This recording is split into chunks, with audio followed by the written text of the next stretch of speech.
সম্মানিত দর্শক শ্রোতা, আসসালামু আলাইকুম। দেশ এবং দেশের বাহির থেকে যারা এই মুহূর্তে দ্য ডেইলি ক্যাম্পাসের সরাসরি সম্প্রচারে যুক্ত হয়েছেন, তাদের সকলকে আন্তরিকভাবে ধন্যবাদ জানিয়ে শুরু করছি আমাদের আজকের আলোচনা।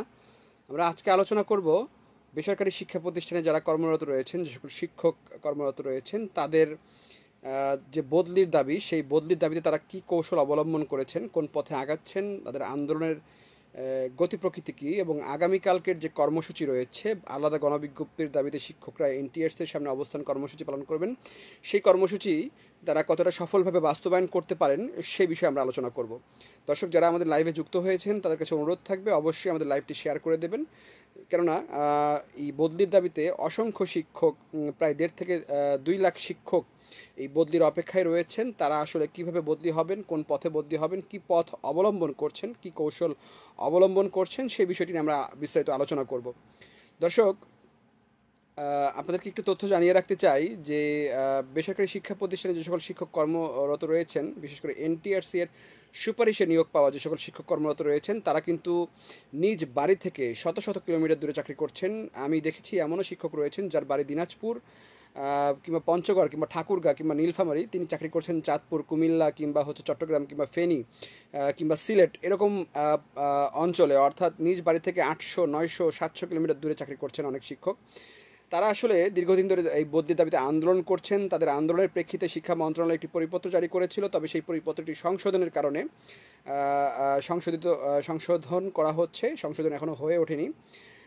এছাড়া আরেকটি তথ্য আপনাদেরকে জানিয়ে রাখতে চাই যে এনটিআরসি এখন পর্যন্ত 6টি গণবিজ্ঞপ্তি প্রকাশ করেছে। এর মধ্যে 3টি গণবিজ্ঞপ্তিতে যারা ইন্ডেক্সধারী শিক্ষক রয়েছেন তারা কিন্তু আবেদনের সুযোগ পেয়েছিলেন, তবে চতুর্থ গণবিজ্ঞপ্তি থেকে এই কার্যক্রমটি বন্ধ করে দেওয়া হয়। এনটিআরসির সাবেক সচিব ওবায়দুর রহমান, যিনি বর্তমানে শিল্প বাণিজ্য মন্ত্রণালয়ের সচিব হিসেবে কর্মরত রয়েছেন, এবং সাবেক একজন শিক্ষা সচিব, তাদের এই যোগসাজশে মূলত শিক্ষকদের যে বদলির ব্যবস্থাটি রয়েছে, অর্থাৎ গণবিজ্ঞপ্তিতে আবেদনের মাধ্যমে যে বদলির সুযোগ তারা পেতেন, সেটি মূলত বন্ধ হয়ে যায়। এটি বন্ধ হতে যে খুব বেশি উপকার হয়েছে তেমনটি কিন্তু না।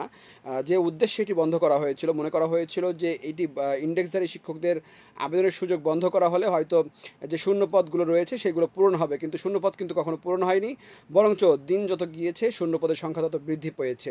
ষষ্ঠ গণবিজ্ঞপ্তিতে আমরা দেখেছি প্রায় লক্ষাধিক শিক্ষক পদের বিজ্ঞপ্তি প্রকাশ করা হয়েছিল, কিন্তু চূড়ান্তভাবে সুপারিশ করা হয় মাত্র 42,000, তার মধ্যে যোগদান করেছিলেন 36,000-এর মতো।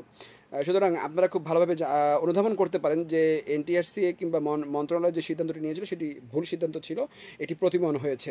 এখন আমরা আসি যে শিক্ষক যারা রয়েছেন, যারা কালকে আন্দোলন করবেন কিংবা আন্দোলনে আসেননি, তারা কিভাবে এই তাদের যে বদলির দাবিতে যে গণবিজ্ঞপ্তি, সেই বদলির জন্য যে গণবিজ্ঞপ্তি চাচ্ছেন, সেটি আসলে কিভাবে তারা আদায় করবেন, কি কৌশল অবলম্বন করছেন। দর্শক, আমরা যতটুকু জানি যে সারা দেশ থেকে শিক্ষক কর্মচারীরা কিন্তু এই কালকের যে কর্মসূচি এনটিআরসির সামনে যে অনুষ্ঠিত হবে, সেই কর্মসূচিতে যোগদান করার জন্য আসতে শুরু করেছেন। ইতিমধ্যে ঢাকায় শিক্ষক নেতারা এসেছেন, যারা আন্দোলনের মূল আয়োজক তারা ইতিমধ্যে ঢাকায় পৌঁছেছেন। আমার সাথে অনেকেরই কথা হয়েছে যারা জানিয়েছেন যে তারা নিরাপদে ঢাকায় পৌঁছেছেন, এবং আগামীকালকের যে অবস্থান কর্মসূচিটি হবে, সেই কর্মসূচিটি হবে বদলির দাবিতে এযাবৎকালে যতগুলো কর্মসূচি হয়েছে সেই কর্মসূচিগুলো সবচেয়ে সর্ববৃহৎ কর্মসূচি আগামীকাল হয়তো শিক্ষকরা পালন করতে যাচ্ছেন, এবং সর্বাধিক শিক্ষক আগামীকালকের এই কর্মসূচিতে উপস্থিত হবেন বলে শিক্ষক নেতারা নিশ্চিত করেছেন। তারা বলছেন যে ইতিমধ্যে বাস, লঞ্চ, ট্রেন সহ বিভিন্ন মাধ্যমে শিক্ষকরা ঢাকায় আসছেন, কেননা প্রতিটি শিক্ষকের বদলি আসলে অত্যন্ত জরুরি। বিশেষ করে যারা এনটিআরসির সুপারিশে নিয়োগ পেয়েছেন তাদের বদলি অত্যন্ত জরুরি। এটি বিবেচনা করে শিক্ষকরা শেষ মরণ কামড় হিসেবে আগামীকাল তাদের অবস্থান কর্মসূচি সফল করার জন্য তারা এনটিআরসির সামনে উপস্থিত হবেন।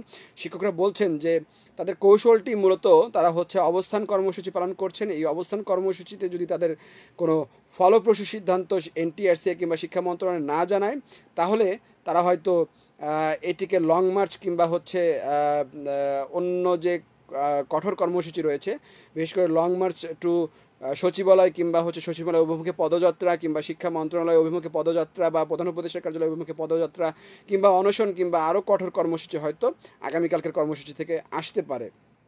তো তারা মূলত শিক্ষা মন্ত্রণালয় এবং এনটিআরসিকে চাপ প্রয়োগ করতে চাচ্ছেন। সেই চাপ প্রয়োগের মাধ্যমে যেন শিক্ষকদের যে দুর্দশা বা নিজ বাড়ির কাছাকাছি যাওয়ার যে আকাঙ্ক্ষা বা আশা প্রত্যাশা সেটি যেন পূরণ হয়। এটি আসলে অত্যন্ত জরুরি যে নিজের স্ত্রী সন্তানকে দূরে রেখে মাত্র 15,000 টাকা বেতনে চাকরি করা আসলে অত্যন্ত মানবেতর জীবন শিক্ষকরা অতিবাহিত করছেন। শিক্ষকদের এই দৈন্যদশা থেকে মুক্তির একটিমাত্র উপায় হচ্ছে শিক্ষকদের বদলি চালু করা। আজকে আমরা সচিবালয়ে গিয়েছিলাম। আজকের পর্যন্ত যে তথ্য, শিক্ষকদের বদলির যে সংশোধিত নীতিমালা সেটি এখন পর্যন্ত শিক্ষা সচিবের দপ্তরে কিংবা ফাইল এখন পর্যন্ত তোলা হয়নি। এই ফাইলটি তোলা হবে, তুলে আপনার উপসচিব, এরপরে যুগ্ম সচিব, এরপরে অতিরিক্ত সচিব, এরপরে হচ্ছে সচিব মহোদয়ের কাছে যাবে। সচিব মহোদয় যখন অনুমোদন করবেন, অনুমোদন করার পরে এটি হয়তো পরিপত্র আকারে জারি হবে। তাহলে এটি লম্বা প্রক্রিয়া। এছাড়া সফটওয়্যার কিন্তু এখন পর্যন্ত তৈরি হয়নি। টেলিটক সফটওয়্যার তৈরিতে আরও কিছু সময় লাগছে। এছাড়া নির্বাচনের পরে আসলে পরিস্থিতি কোন দিকে যায় কিংবা এই শিক্ষকদের বদলির কী অবস্থা হবে, নতুন প্রশাসন হয়তো আসবে, নতুন সচিব হয়তো আসবেন, নতুন এনটিআরসির চেয়ারম্যান হয়তো আসবেন, তারা আসলে শিক্ষকদের এই বিষয়টি কতটা গুরুত্ব সহকারে বিবেচনা করবেন সেটি আসলে সময় সাপেক্ষ ব্যাপার বা সময় বলে দেবে। তবে শিক্ষকরা সেই পর্যন্ত অপেক্ষা করতে চান না। এজন্যই মূলত তারা সরকারকে চাপ প্রয়োগ করার জন্য আগামীকাল অবস্থান কর্মসূচি দিয়েছেন। এবং আগামীকালকের অবস্থান কর্মসূচিতে যদি শিক্ষকদের উপস্থিতি অনেক বেশি হয় তাহলে হয়তো শিক্ষা মন্ত্রণালয় এবং এনটিআরসি এই বদলির বিষয়টি হয়তো বা আলাদা গণবিজ্ঞপ্তির যে বিষয়টি দাবিটি উঠেছে সেটি হয়তো বিবেচনা করলেও করতে পারেন, এমনটি আশা করেছেন, এমনটি বলছেন শিক্ষক নেতারা। তো আসলে আগামীকাল যে কর্মসূচি রয়েছে সেই কর্মসূচি থেকে শিক্ষকরা যে কৌশল অবলম্বন করেছেন যে তারা সরকারকে চাপ প্রয়োগ করে তাদের যে আলাদা গণবিজ্ঞপ্তি সেটি আদায় করে নেবেন কিংবা হচ্ছে যে বদলির বিষয়টি রয়েছে সেই জন্য দ্রুত সময়ের মধ্যে বাস্তবায়ন হয়, সেই জন্যই তারা মূলত এই কৌশল অবলম্বন করেছেন, আলাদা গণবিজ্ঞপ্তির দাবি তুলেছেন যেন বদলিটা দ্রুত সময়ের মধ্যে চালু হয়। দর্শক, আমরা প্রত্যাশা করব যে এই যে শিক্ষক যারা দূর দূরান্তে চাকরি করছেন তাদের যেন দুর্দশা দূর করার জন্য শিক্ষা মন্ত্রণালয় এবং এনটিআরসি দ্রুত সময়ের মধ্যে একটি ব্যবস্থা গ্রহণ করে এবং শিক্ষকরা যেন নিজ বাড়ির কাছাকাছি যেতে পারেন সেই প্রত্যাশা ব্যক্ত করে আজকের লাইভটা এখানে শেষ করছি। শিক্ষা সংক্রান্ত সকল খবর সবার আগে জানতে অবশ্যই দ্য ডেইলি ক্যাম্পাসের সঙ্গে থাকবেন। আল্লাহ হাফেজ।